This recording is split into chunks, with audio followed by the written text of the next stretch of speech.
Dios te bendiga, te hablamos de parte de una mano amiga. Queremos seguir aprovechando la palabra de Dios y aplicarla a nuestras vidas para que podamos tener victoria en nuestro diario vivir, porque es la única forma que podemos tener bendición cuando guardamos y conocemos la palabra de Dios.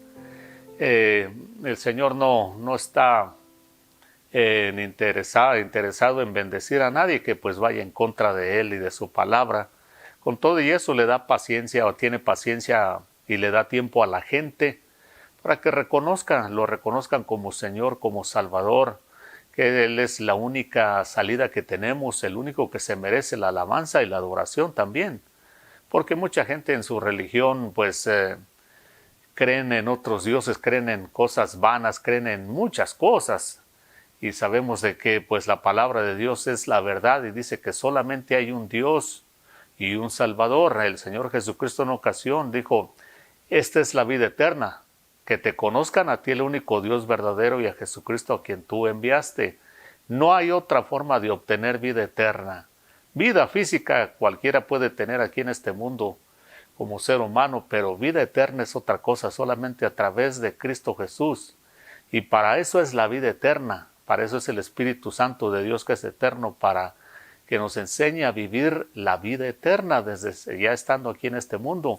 Vamos a seguir hablando de lo que dice la palabra de Dios acerca de los ríos de agua viva que el Señor mencionó.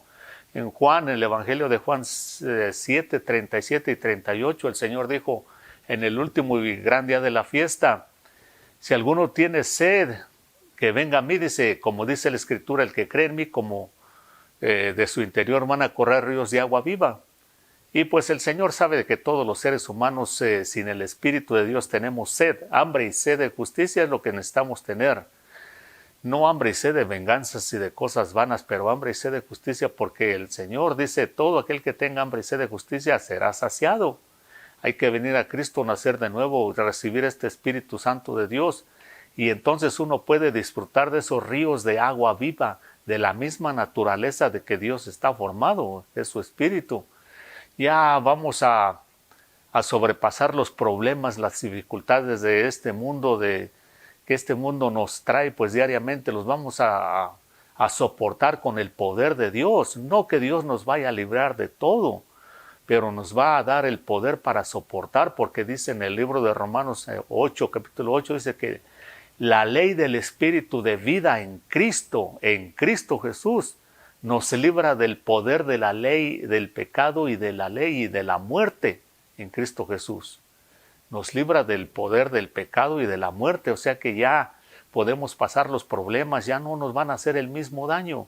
Y sobre todo, ya que partamos de este mundo, tenemos vida eterna asegurada en Cristo Jesús.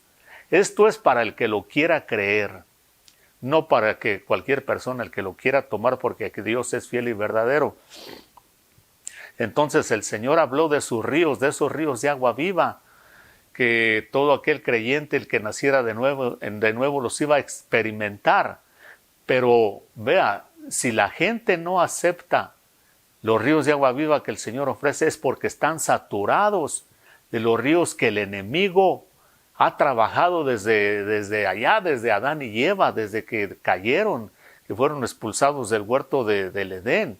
Vemos ahí el caso de Adán y Eva, que Él les enseñó religión. Eso fue lo que les enseñó. Con que Dios ha dicho que ustedes van a morir, no se crean, eso no es verdad. O sea, ¿qué hizo? Tumbar la palabra de Dios y enseñarles una religión. No, hombre, sino que Dios sabe que el día que ustedes coman de ese fruto van a ser igual que Él, y en parte era verdad, pero los hizo caer en su trampa y se convirtieron en personas religiosas, porque inmediatamente fueron a coser hojas de higuera para tapar su vergüenza, dice la palabra de Dios. Dios tuvo que venir y matar un animal, hacer sacrificios, derramar sangre, que eso representaba al Señor Jesucristo en el futuro, para tapar su vergüenza de ellos con las pieles de los animales. Después vemos el caso de Caín, una persona totalmente religiosa, que no niega a Dios, no niega que hay que servirle, pero que lo hace en sus términos. Y si no le salen las cosas como él dice, vea la primera reacción, porque de esto vamos a hablar. Se pone violento, se pone muy violento contra su propio hermano, y es una de las características más grandes de una persona que es religiosa, de un sistema religioso que el diablo ha implantado, porque cuando él no logra sus propósitos a través de convencer a los hombres con palabras, usa la violencia o usa las dos cosas. Entonces vea, los ríos de Babilonia, hablamos entonces de el Salmo 137, donde el pueblo de Israel que fue llevado cautivo a Babilonia en el tiempo del profeta Jeremías, dice que estando ya en los ríos allá en Babilonia, dice que junto a los ríos de Babilonia era agua normal que usaban para regar sus plantíos los babilonios, pero espiritualmente hablando son ríos contaminados de inmoralidad, de pura basura espiritual y moral. Y vea, entonces voy a leer en el libro de Apocalipsis, que es donde habla más claro la palabra de Dios de lo que dice en el capítulo 17, en el libro de Apocalipsis, y en el verso 1 hasta el verso 10, dice: y uno de los 7 ángeles que tenía las 7 copas vino y habló conmigo diciendo: ven, te mostraré el juicio de la gran ramera que está sentada sobre muchas aguas. Y con ella los reyes de la tierra cometieron actos inmorales, y los moradores de la tierra fueron embriagados con el vino de su inmoralidad. Y me llevó en el espíritu a un desierto, y vi a una mujer sentada sobre una bestia escarlata, llena de nombres blasfemos, que tenía 7 cabezas y 7 cuernos. Vean lo que dice en el verso 15. Y me dijo: las aguas que viste donde se sienta la ramera son pueblos, multitudes, naciones y lenguas. Entonces aquí está bien claro, la palabra de Dios en el capítulo 7 de Apocalipsis dice que el ángel le mostró al apóstol San Juan cuando escribió el Apocalipsis, dice el juicio de la gran ramera, dice que lo simboliza como una mujer sentada en una bestia escarlata, dice, y todos los reyes de la tierra cometieron actos inmorales con ella. Y luego dice: y todos los moradores de la tierra bebieron del vino de su fornicación, de toda su inmoralidad. Todos, vea, todos los seres humanos hemos bebido, aunque sea un poco, del vino de esa inmoralidad que los ríos de Babilonia ofrecen, o que el diablo estableció a través de sus sistemas, especialmente religioso. Toda hueca filosofía, toda religión, toda que vaya en contra de la palabra de Dios, que no tenga nada que ver con la palabra de Dios, el diablo se lo inventó. ¿Por qué? Porque él sabe bien que nosotros somos seres espirituales, que tenemos necesidad en el espíritu, que tenemos necesidad de creer y de adorar a un ser supremo. Y si no sabemos quién es y no hay quien nos enseñe, pues ahí viene el diablo y fácil nos va a engañar. Y así puso su sistema, sobre todo religioso. Ya leímos en el libro de Génesis capítulo 10 y verso 10, donde habla de Nimrod, un hombre que después del diluvio dice que él fue el que alborotó a aquellas masas para que hicieran la torre de Babel, aquella gente, y dice que fue el principio, la cabecera de su reinado allá en Babilonia, en Babel, en aquellas ciudades después del diluvio. Porque el diablo, y así como hemos dicho que el Señor siempre anda buscando hombres, mujeres que les sirvan, que aprecien su palabra, que reciban su llamado, su bendición, así como lo hizo con Abraham después del diluvio. Inmediatamente Dios se dedicó a buscar a Abraham y le dijo: vete de tu tierra y de tu parentela, porque contigo voy a levantar naciones grandes, y de ti va a venir el Mesías, aquel que le va a dar en la cabeza al diablo, a través del cual todas las familias de la tierra van a ser bendecidas. Ahí estaba Abraham, en los primeros capítulos de Génesis 11-12. Pero también ahí mismo aparece de que Satanás empezó a trabajar con este Nimrod, que significa también rebelión, y empezó a fundar su sistema de gobierno político, económico, pero sobre todo religioso. ¿Por qué religioso es lo más importante? Y es donde uno se tiene que enfocar más. Porque según el estado espiritual y moral de la persona, así es el estilo de vida que va a vivir, así son las decisiones que va a tomar, así es como va a terminar en su vida. Y por eso aquí en el libro de Apocalipsis estamos leyendo que dice: y todos los moradores de la tierra han bebido del vino de su fornicación, de su inmoralidad. Por eso el mundo está tan mal. Y por eso va de mal en peor, sin importar qué tan inteligentes sean los hombres, qué tan avanzados estén en la tecnología, van más de mal en peor. porque su estado moral y espiritual no le permite realmente progresar. Y lo que tiene no lo disfruta. El Señor, ¿y cómo sabemos que esto es así? Vea, el Señor Jesucristo, cuando empezó su ministerio hace 2000 años que vino a la tierra, dice que fue y estuvo ayunando por 40 días en el desierto. A los 40 días tuvo hambre y el diablo se presentó. ¿A qué se presentó? A tentarlo igual que Adán y Eva. Y una de las tentaciones que le planteó, ¿cuál fue? Le dijo, si tú te postras y me adoras, yo te voy a dar todos estos reinos y la gloria de ellos. Y vea cómo le dice, porque a mí me los entregaron y yo se los doy a quien yo quiero. Si tú postrado me adoras, te los entrego a ti. ¿No es eso lo que han hecho los hombres a través de toda la historia? Postrarse ante Él para recibir unas migajas a veces, pero vender su alma. Porque ese es el problema de una religión muerta y confundida, cualquiera que sea.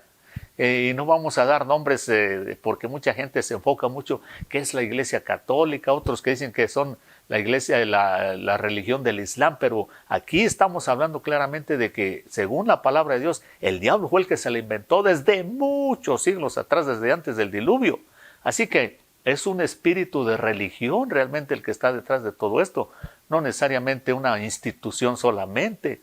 En la misma iglesia cristiana protestante hay mucha religiosidad, hay mucha insatisfacción. Y vea que cuando la gente no le hace caso a la palabra de Dios, igual que al pueblo judío, acabaron muy mal. Ahorita vamos a leer cómo se pusieron y cómo terminaron. Y en este mismo momento que estoy enseñando esto, en este mismo momento, estamos a octubre 8 del año 2023. Hay guerra en Israel. ¿Por qué será? ¿Porque Dios no existe o porque Dios no los quiere? No, porque ellos no quisieron dejar de beber de los ríos de Babilonia, de la inmoralidad que el diablo ha establecido y ofrece a través de esos ríos, porque Babilonia significa confusión religiosa. Y ahí vimos que dice que es un misterio en lo que leímos de Apocalipsis. Es un misterio, dice, la gran Babilonia, la madre de las rameras de la tierra. De ahí esos ríos salieron todas las ramas, todos los riachuelos, de donde están todas las religiones y huecas filosofías de este mundo, de los cuales los hombres se han alimentado y han hecho a un lado o no han hecho caso de la palabra de Dios. Vean lo que dice el Señor Jesucristo en cuanto al vino este. Vea, voy a leer en el libro de Lucas. En el libro de Lucas, vea lo que el Señor habló en cuanto al vino, cuando habló de este vino. Vinieron unas personas y le hablaron sobre el ayuno. Y Él les da una explicación allí que no es tiempo de ayunar. Entonces, más abajo en el capítulo 5 y en el verso 37 del Evangelio de San Lucas, vea lo que dice el Señor Jesucristo. Y nadie echa vino nuevo en odres viejos, porque entonces el vino nuevo romperá los odres y se derrama, y los odres viejos se perderán, sino que el vino nuevo debe echarse en odres nuevos. Y nadie, después de beber vino añejo o viejo, desea el vino nuevo, porque dice, el añejo o el viejo es mejor. En cuanto hablando de vino, vea, allá dice que todos los moradores de la tierra hemos bebido del vino de la fornicación que ofrecen esta Babilonia, la gran ramera, con sus muchas hijas, dice que es la madre de las rameras. En el Salmo 137 que leímos en los últimos versos, el pueblo de Israel que está cautivo allá, los babilonios les dicen, cántenos unas canciones de Sión porque nos gustan. Ellos se quejan, dicen, no podemos hacer eso porque están oprimidos y deprimidos, están enojados. Y en los últimos versos dicen, ojalá Babilonia que haya alguien que te pague, casi como tú nos hiciste, que azote a tus niños contra las paredes. Estaban amargados, muy amargados, porque eso es lo que produce los ríos de Babilonia. Amargura, enojo, violencia, opresión y depresión. Y entonces también se dirigen allí los hijos de Israel, cautivos, también se dirigen a Edom, una región que está todavía hasta la actualidad cerca de Israel, vecinos de Israel, que son descendientes de Lot. descendientes de Lot, estos edomitas, que los trataron muy mal. Y cuando los llevaban cautivos les deseaban muy mal, ojalá se los acaben y se mueran y nunca más vuelvan. Y ellos entonces en deseos de venganza dicen, oh hija de Babilonia, refiriéndose a los edomitas, oh hija de Babilonia, ojalá que también a ti te paguen mal. O sea que ahí podemos ver que desde ese salmo ya se menciona de que Babilonia tiene sus hijas. Los edomitas que no conocían a Dios y que era un pueblo muy pervertido también, especialmente en el sentido moral y en el sexo inmoral. Entonces acá dice que todos hemos bebido, pero el Señor hablando de vino, vea lo que dice, que nadie echa vino nuevo en odres viejos, en recipientes viejos, dice, porque el vino rompe los odres viejos, sino que el vino nuevo tiene que echarse en recipientes nuevos para que las dos cosas se conserven. Pero vea lo que sigue diciendo, dice, y nadie que ha bebido vino viejo, dice, que está acostumbrado a beber solo vino viejo, le va a gustar el nuevo, porque dice, el viejo es mejor. Cuando uno está acostumbrado a la religión y a todo lo que ofrece el sistema religioso, cualquiera que ésta sea la religión, porque hay un espíritu detrás de él, el mismo diablo que se le inventó, uno entonces dice, no, vea cómo defiende la gente, y eso no es nuevo, cómo defiende la gente su religión, sea católico, sea islámico, sea budista, sea hinduista, sea lo que sea, defienden con su vida la religión en la cual crecieron, la cual han bebido, porque el vino que han bebido de allí los ha saturado. Y escuche, cuando uno está ebrio, así como dice ella que está ebria esa mujer prostituta de Apocalipsis, la Babilonia, la madre de las rameras de la tierra, dice que está ebria, dice, de este vino y de la sangre de los santos y de los testigos de Jesús. Ahí todo ese capítulo puede leerlo. Dice que está ebria, porque ha usado mucha violencia y ha habido millones de mártires de Jesús y santos desde el Antiguo Testamento. A la mayoría de los profetas los mataron. En Israel, la gente que no aceptaba, porque acuérdense, el problema principal que tenemos es que sin el Espíritu de Dios, capítulo 16 de San Juan, el Señor dijo, muchas cosas tengo que decirles, pero sin el Espíritu de Dios ustedes no las pueden aceptar, no las pueden sobrellevar, no las pueden soportar. Y aquí el Señor dice que el que está acostumbrado solamente a beber vino viejo, que es todo tipo de hueca filosofía de este mundo, que no tiene nada que ver con la palabra de Dios, dice, no, esto es mejor. Pero escuche, porque la palabra de Dios tiene poder y tiene. En las bodas de Canaán, que fue el primer milagro que hizo el Señor Jesucristo, su mamá le dice, ya se les acabó el vino, ¿por qué no les haces vino ahí para que se termine la fiesta? Y el Señor va y dice, llenen esas tinajas de agua, las llenan de agua, y el Señor pues las convierte en vino. Y viene el que prueba el vino, el que sabe de vinos, viene y lo prueba y dice, se sorprende y le dice al de las bodas, al dueño de las bodas, al que se casó, al novio, dice, mira, todo en cualquier boda, en cualquier reunión, primero se sirve el vino bueno, el de calidad se sirve primero, dice. Luego se sirve el más mediocre, el más malo al último, dice. Pero tú has hecho al revés, dice, el mejor vino tú lo has guardado para el último. Dando a entender la palabra de Dios que el Señor tiene un mejor vino que aunque estemos acostumbrados a beber del viejo y digamos que es mejor, no puede ser mejor que el Señor ofrece. Hay que beber de este vino porque allí está la solución a todas nuestras cargas y situaciones. Si nos saturamos de los de Babilonia, nunca vamos a salir de la desgracia. Acepte a Cristo como Señor y Salvador. Que Dios lo bendiga. Hasta la próxima.